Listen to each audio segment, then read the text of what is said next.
భక్తిరస సంగీత సంస్థ సత్కళవాహిని 55వ వార్షికోత్సవం సంస్థ వ్యవస్థాపకురాలు ఇయ్యూండి శ్రీనివాసమ్మ శత జయంతి వేడుకలు నిర్వాహకులు ఈవి కృష్ణమాచార్యుల పర్యవేక్షణలో ఘనంగా జరుగుతున్నాయి. అందులో భాగంగా శ్రీ భారతపు సుందరి నృత్య నికేతన్ వారిచే డాన్స్ కార్యక్రమం జరిగింది. డాన్స్ చేసిన చిన్నారులకు సుమిత్రానంద సరస్వతి మాతాజీ చేతుల మీదుగా బహుమతి ప్రదానం కార్యక్రమం నిర్వహించారు.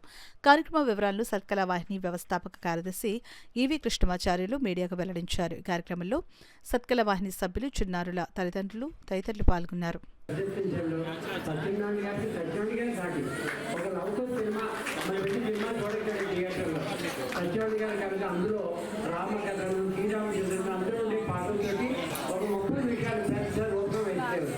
అలాగే రాజకీయ సినిమాలో గిరిజాకర్ గారు రామాయణం ఎంత గొప్పగా దృష్టి కావాలి.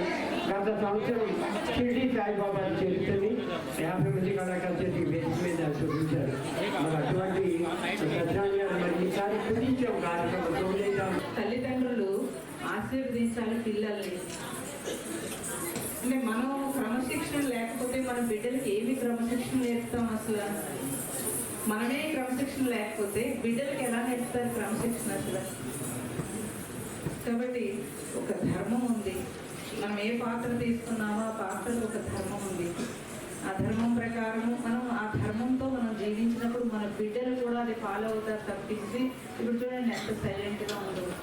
వాళ్ళు అలా డ్యాన్స్ చేస్తూనే ఉన్నారు, మీరు మాట్లాడేసుకుంటూనే ఉన్నారు, అడు తిరుగుతున్నారు, ఎటు తిరుగుతున్నారు. అది ఎంతవరకు కరెక్ట్?